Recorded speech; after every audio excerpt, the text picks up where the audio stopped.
دوستو آخرت کا گھر کتنا شاندار ہے. جب رسول پاک صلی اللہ علیہ وسلم معراج میں تشریف لے گئے, اللہ تعالیٰ نے واپسی میں کہا میرے محبوب جنت دیکھ لیجیے, جہنم بھی دیکھ لیجیے. جنت بھی, جہنم کو باہر سے جھانک کر دیکھ لیا, اندر جانے کی چیز ہی نہیں ہے. اور جنت میں اندر گئے, جبریل ساتھ ساتھ گئے. ایک جگہ رسول پاک صلی اللہ علیہ وسلم ٹھہر گئے, شاندار محل, بہترین محل, اتنا عمدہ محل کہ جنت میں بھی نمایاں نظر آ رہا ہے. اور جو ہے حضور ٹھہر گئے, وہاں حوریں بھی بیٹھی ہوئی ہیں.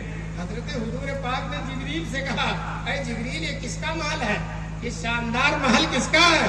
تو جبریل نے کہا اے نبی یہ عمر فاروق کا محل. عمر فاروق نے دنیا میں کوئی محل نہیں بنایا. 70-72 پیون تھے, زمین پر سوتے تھے, درختوں کے نیچے سوتے تھے, لیکن جنت میں ان کا محل بن کر تیار ہے. جب رسول پاک صلی اللہ علیہ وسلم معراج سے واپس آئے, سارے صحابہ ملنے گئے, حضرت عمر بھی ملنے آئے. حضور نے حضرت عمر سے کہا عمر جنت میں تمہارا محل دیکھ کر آیا, تیری حوریں بیٹھی ہوئی تھی, غیرت کی وجہ سے قریب نہیں گیا.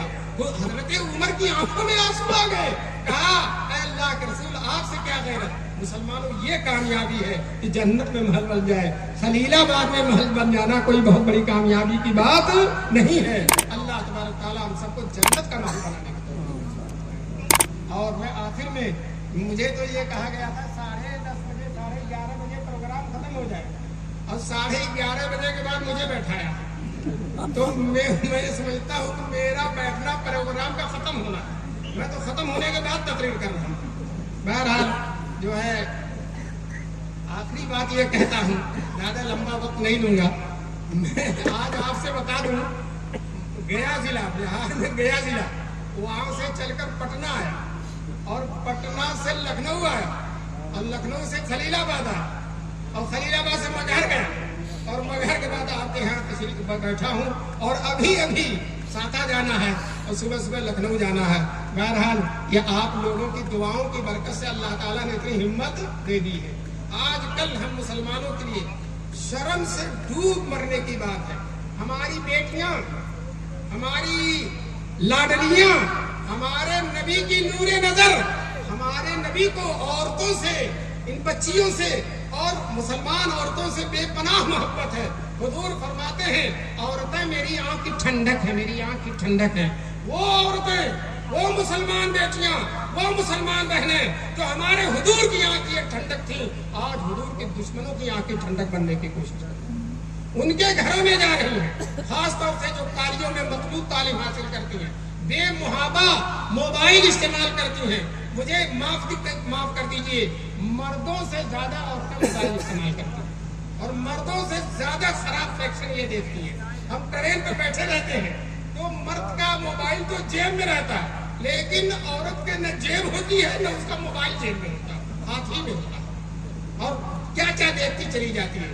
رات بھر بیوی شوہر ساتھ سوئے ہوئے, بیوی ادھر منہ کر کے موبائل دیکھی چلی جا رہی ہے, اور اس کے پروگراموں کو دیکھ رہی ہے, شوہر کی طرف کوئی توجہ نہیں. اس موبائل نے ہماری نسلوں کو برباد کر دیا ہے. آج ہم بے تحاشا اپنی بیٹیوں کے ہاتھ میں موبائل دے رہے ہیں, اور یہ نہیں نگرانی کر رہے کہ کر کیا رہی ہے. جب بات خراب ہو جاتی ہے, کسی غیر مسلم کے ساتھ وہ چلی جاتی ہے, بتائیے, میں سوچتا ہوں تو روتے کھڑے ہو جاتے ہیں. حضور کی لاڈلی جسے جنت میں جانا تھا, جسے جو ہے جنت میں اللہ تبارک تعالیٰ کی رحمتوں سے ہمکنار ہونا تھا, جسے فاطمہ بننا تھا, جسے عائشہ بننا تھا, جسے خدیجہ بننا تھا. خدیجہ ایک دن حضور غار حرا میں تھے, اور حضرت خدیجہ حضور کا کھانا لے کر آ رہی تھی. اتنے میں جبریل آتے ہیں, اور جبریل حضور سے کہتے ہیں اے نبی ابھی خدیجہ آپ کا کھانا لے کر آئی ہیں, اللہ نے ان کو سلام کہا ہے, اور میرا بھی ان کو سلام پہنچائیے. اللہ کا سلام. بتائیے, ہماری مائیں اور بہنیں ایسی تھیں, اللہ کا سلام آتا تھا. آج ایسی مائیں بہنیں ہو رہی ہیں کہ شیطان کی پر لعنت ہو جائے, شیطان پر کی لعنت ہو جائے. دوستو, ہم یہ ہمارے مردوں سے بھی پوچھا جائے گا, باپوں سے بھی پوچھا جائے گا, اگر کوئی بیٹی غیروں کے ساتھ گئی ہے تو اس کا سب سے بڑا مجرم ماں اور باپ ہے. اس نے اس کی تربیت کو خراب کیا. اللہ نے ایک نور نظر دیا تھا, لفظ جگر دیا تھا, پیاری بیٹی دیا تھا, جسے فاطمہ بننا تھا, عائشہ بننا تھا, اور جسے خدیجہ بننا تھا.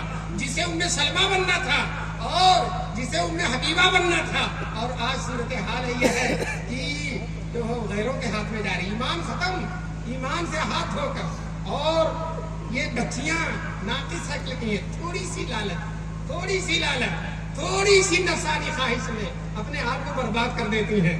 دوستو جس گھر میں گئی ہیں 2-4 دن کی چاندنی ہے، 4 دن کی چاندنی ہے، پھر اندھیری رات ہے، پھر یہ عورت ستائی جاتی ہے، قتل کر دی جاتی ہے، برباد کر دی جاتی ہے، نہ گھر کی رہتی ہے نہ سسرال کی رہتی ہے، دھوبی کے کتے کی طرح نہ گھر کا رہا نہ گھاٹ کا رہا، بالکل برباد ہو کر رہ جاتی ہے۔ اس لیے ہماری تنظیموں کو یہ نوجوان جنہوں نے اصلاح معاشرہ کا یہ اجلاس منعقد کیا، بہت بڑا قدم اٹھایا، مبارک۔ میں ان سے درخواست کرتا ہوں کہ اس سلسلے میں تحریک چلائیں، گھر گھر جائیں، کمیٹی بنائیں، گھر گھر جائیں کہ ٹھیک ہے تم کالجوں میں پڑھاؤ، ہم کالجوں میں پڑھانے سے منع نہیں کرتے، لیکن مخلوط تعلیم نہ دو، جہاں صرف بچیاں پڑھتی ہیں وہاں بھیجو۔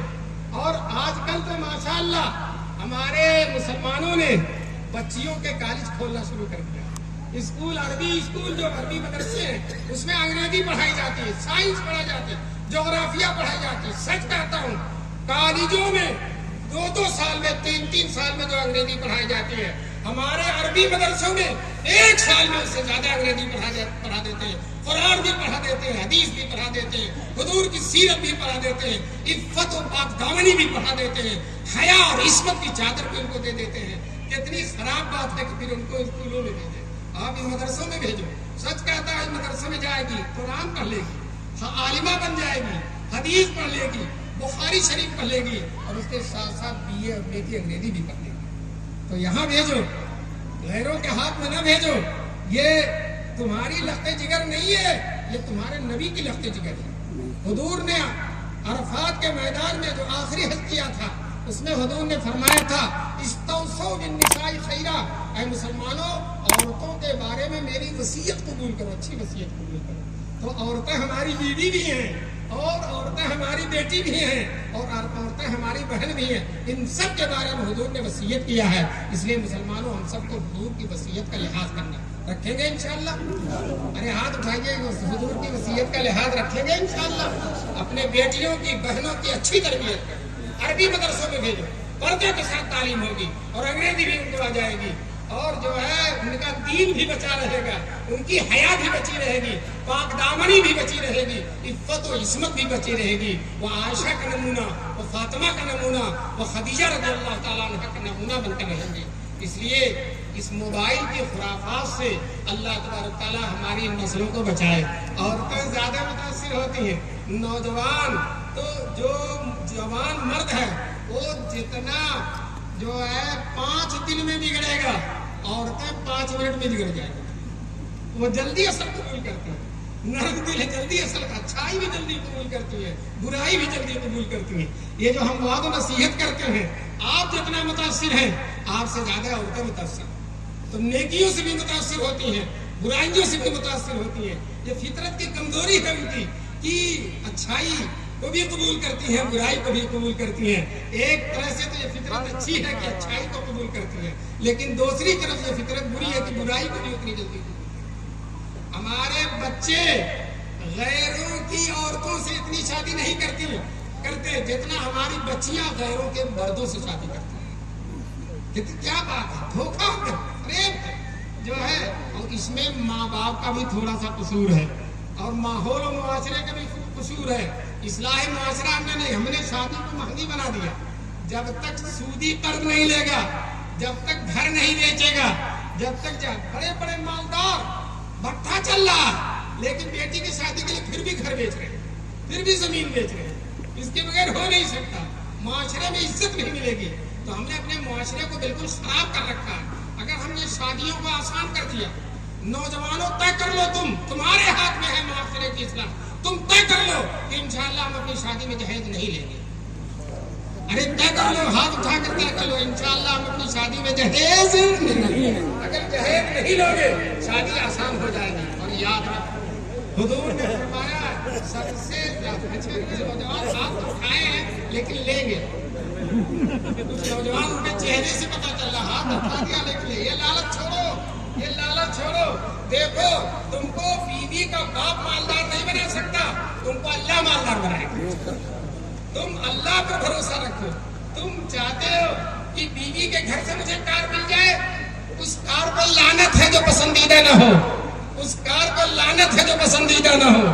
دوستو اپنی کمائی سے کار حاصل کرو, اپنی محنت سے کار حاصل کرو. تم بیوی کے باپ, وہ بیوی جس کا خرچہ تمہارے ذمہ, بیوی جس کا خرچہ تمہارے ذمہ ہے, تم اس بیوی کے باپ سے اپنا خرچہ لے رہے ہو. کتنی بے غیرتی کی بات ہے. اللہ تبارک تعالیٰ ہم سب کو اس بے غیرتی سے بچائے. اور طے کر لیجیے, ابھی ماشاءاللہ میرے بھائی نے, اس کے 2 بیٹے تھے, ایک کا نام ابو بکر ہے اور ایک کا نام عمر ہے. دونوں کی شادی کی, اور جو ہے ایک چیز بھی نہیں جو کچھ بچیوں کو دیا جاتا ہے, عورتوں کو بیڈ وغیرہ, میرے بھائی نے خود بنوا دی, کوئی چیز نہیں لی. جو ہے کپڑا دھونے کی مشین اور الماری سب اس نے بنا دیا. ان سے کہا بس اپنی لڑکی لاؤ اور نکاح پڑھاؤ اور جاؤ. اس طرح سے طے کرو, انشاءاللہ اللہ تمہیں برکت دیں گے. جب تم حضور کے طریقے پہ چلو گے اللہ تمہیں برکت دیں گے. اور جب غیروں کے طریقے پہ چلو گے, یہ جہیز غیروں سے آیا ہوا, مسلمانوں سے نہیں آیا. صحابہ 1,24,000 تھے, کسی ایک صحابی نے جہیز لیا ہو تو بتاؤ, کسی ایک صحابی نے جہیز لیا ہو تو بتاؤ. صحابہ تو اتنی سادگی کے ساتھ شادی کرتے تھے. حضور کے ایک لاڈلے صحابی ہیں, جوان صحابی حضرت جابر, جہاد میں گئے. جب واپس ہوئے جہاد سے تو جابر سب سے آگے آگے گھوڑا بڑھا رہے ہیں, سب سے آگے آگے.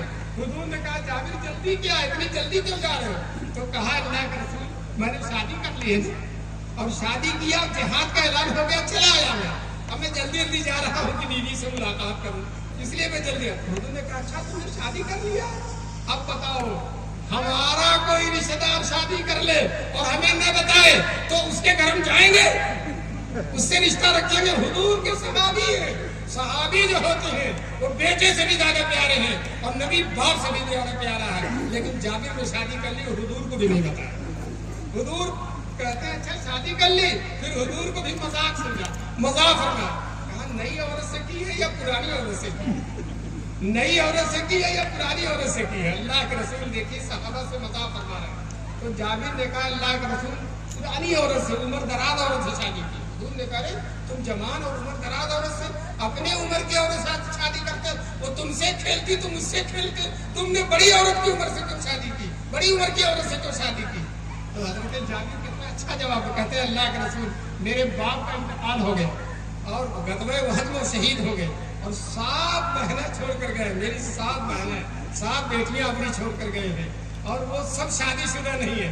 ایک انہی جیسی اور لا کر بیٹھا دیتا تو ان کی شادی بیاہ کا انتظام کون کرتا, ان کی دیکھ ریکھ کون کرتا, ان کی تربیت کون کرتا, ان کی نگہداشت کون کرتا. اس لیے میں نے عمر دراز عورت سے شادی کی ہے, تجربے کار, تاکہ میرے ان بہنوں کی نگرانی کرے, ان کی تربیت کرے. حضور نے کہا جابر تم نے بہت اچھا کیا, بہت اچھا کیا. تو دیکھو یہ صحابہ کی شادیاں ہیں, صحابہ کا طریقہ کار ہے. مسلمانوں یاد رکھو جب تک صحابہ کے طریقے پر نہیں آؤ گے, حضور کی سنتوں پر نہیں آؤ گے, تمہاری زندگی میں کامیابی نہیں آئے. آج ہمارے حالات کتنے خراب, آپ خود دیکھیے کتنی الجھنوں میں مبتلا. صرف ہم نے اپنے نبی کے طریقے کو چھوڑا, اپنے صحابہ کے طریقے کو چھوڑا. ایک جہاد میں مسلمانوں کو پسپائی ہو رہی تھی تو ان لوگوں نے کہا لگتا کوئی سنت چھوٹ گئی ہے, کوئی سنت چھوٹ گئی ہے. دوستو یہاں سنت کیا فرض بھی چھوٹ رہا. کتنے لوگ ہیں جو مسجدوں میں نظر آتے, فرض بھی چھوٹ رہا ہے, پھر بھی کہتے ہیں ہم مسلمان ہیں, ستائے جا رہے ہیں. ارے اللہ کے بندے ذرا مسلمان بن کر دیکھو. اللہ نے قرآن میں فرمایا انتم الاعلون ان کنتم مومنین, تم اگر صحیح معنوں میں مسلمان بن جاؤ تو یہودیوں پر بھی تم غالب رہو گے, مشرکین پر بھی تم غالب رہو گے, نصرانیوں پر بھی تم غالب رہو گے, ساری دنیا پر تم غالب رہو گے اگر تم صحیح معنوں میں مسلمان بن جاؤ.